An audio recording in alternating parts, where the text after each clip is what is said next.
Welcome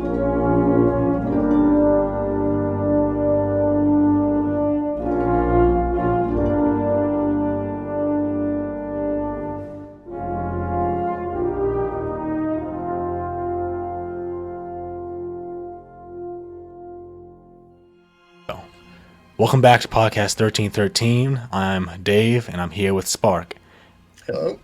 We literally just finished doing Volume 2, but my mic and my desktop audio was not selected on OBS for some reason, so none of what we said got picked up. Nope. Fuck!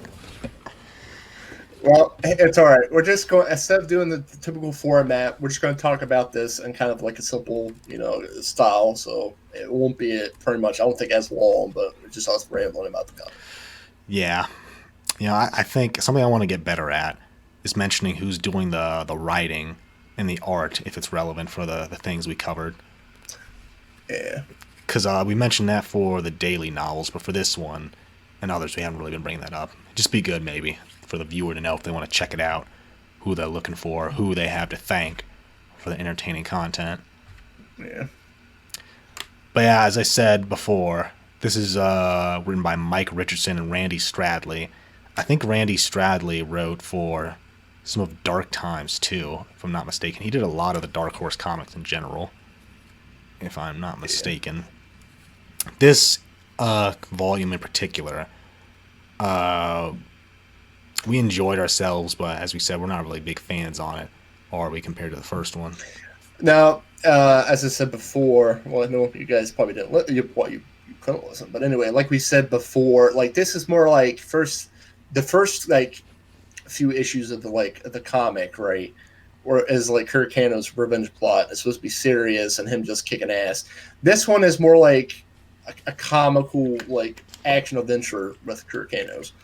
It barely has Kurt Cano's, really. Like, there's so many subplots that dominate the issues that he barely really gets some screen time in to like the last one. Because you have Black Sun cloning Baron D'Asta, who of the D'Asta sector's daughter, and kidnapping the real one and putting her on this ruling council to rule the empire with their little man on the inside. But then you have Grappa the Hutt, who's working with Black Sun, but he's also like employing Connor Jax and Mirith Sin, who are undercover. But then you also have scenes with the ruling council and Nam Anor, which goes nowhere, who's manipulating them. Yeah. Yeah, well, just to give a quick summary, Kanos goes undercover as a bounty hunter called Kennick's Kill to try and like work up his background to get hired by this interim ruling council that's managing the empire. Now, the ruling council is made up of Imperials, military men, but also aliens as well, that I guess are prominent in certain parts of the empire. And Kanos wants to kill all of them, since they were complicit in the sabotage of Palpatine's clones. But to do this, he's working with Grappa the Hutt, and he kind of gets sidetracked on a bunch of other dumb shit that doesn't really lead to him getting closer to killing the council until he conveniently just gets put in that right direction, because Mirith is spying on Grappa independently with the pretense that she's trying to find Kanos through his resources. But really, she's just on a mission for the New Republic. So they both kind of bumble into each other as they're doing their own thing.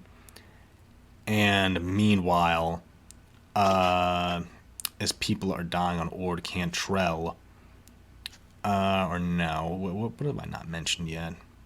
I mentioned that. Actually, no, I think I pretty much went through all the major things there that were going on. It eventually just leads to Kanos catching up to the Imperial ruling council and killing their current puppet that they had in place there. And I guess he kills the others later on, just not on that same day, right? Because they never really say what happens to the others. Let's just assume he just fucking killed them later, or they just rot in prison. They were extremely incompetent anyway. Yeah. Like, it probably would have been a net positive if they just let them continue ruling the empire. They can do more damage. Yeah, I was about to say they if I was a New Republic, I would literally just let these idiots destroy the empire from within. They're just doing most of the work anyway, destroying it. So, I mean, like I said it in the earlier podcast we did, how they're literally like the NPCs from Oblivion during the murder mystery quest for the Dark Brotherhood. just Yeah, bumbling but around, just ineffectively going about themselves with no measures taken to prevent their deaths. yeah, basically that, but hell of a lot more stupid. Yeah. Yeah, I'm not sure what they were trying to go for at all with this volume. Because the first one is a revenge Yeah, story. This is kind of the revenge story, but it also wants to be a political intrigue, which they didn't write well at all. But they also work in a little bit of a romance angle with Mirith and Kanos, which to me felt a little bit out of nowhere. Because Volume 1 ended with her wanting to kill Kanos because he fucking murdered Sadit. But they bond pretty quickly in this one. And, I guess she just kind of forgets that she fucking murdered Sadit. She just lets it slide. yeah. I mean, that's basically it. There's Yeah. a lot of plots in this. And none of them really pan out, including the main one. Yeah, like this just screams filler. Like, yeah, Yeah, so it's it's like entertaining an to anime read. filler arc. Oh my god! Like filled with it has preamble. It has like yeah, the typical filler stuff. Yep. Weekend at Bernie's Grapple the Hut was pretty funny though. Yeah, yeah, him using that guy. Yeah, it's pretty funny. I mean, yeah, there's a lot of funny like parts in this, but it kind of feels because when you go into this, you're thinking, yeah, Kirk Canos is going and killing more shit, but no, Mm-hmm. no, yeah, he just you know, Yeah. He's basically just fucking around until he gets what he wants by coincidence. yeah, pretty much. Yeah. Is there any more thoughts you want to chuck in here? Because we're going to cut this one short. No, not really. It's worth a read, but you understand, like, don't go into the comic thinking it's going to be another, like, Kirk Cano's Forbidden Terror. I mean, he kills like what a few people, but not like in the first volume. It's not like an action Yeah, he barely gets thing any anymore. action. He got some in, Yeah, like, the beginning and then a little bit at the end. yeah, that's about the extent of it. Yep. So we're doing Volume 3 to round out Crimson Empire, which is much better. And after that, we're moving on to Galaxy of Fear.